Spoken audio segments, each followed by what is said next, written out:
Ndugu mheshimiwa, huu ndo uwanja wetu kama unavyouona. Hadi kufika hapa ulipo, maana nyasi zilikuwa ni nyingi na miti ilikuwa ni mingi. Tumetumia pesa kwa ajili ya kutengeneza ni shilingi. Yaani sio tikiti. Shilingi.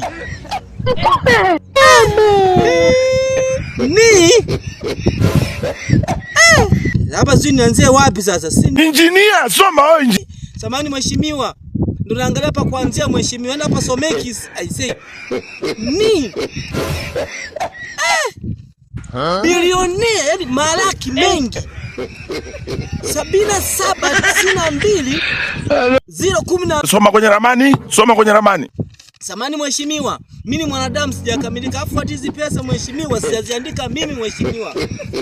Pesa ambazo zimetumika ni kwa ajili ya hiki kiwanja chetu hiki. Ni mamilioni mengi. Mama yangu. Game over. Kwenye karatasi imeandikwa ngapi hapa? Samahani mheshimiwa. Kwa kifupi mheshimiwa, hizi pesa zihesabu mheshimiwa. Hapo lazima kuna pesa zimetoka jana mpya. Itakuwa ndio hizi hapa mheshimiwa, zisome.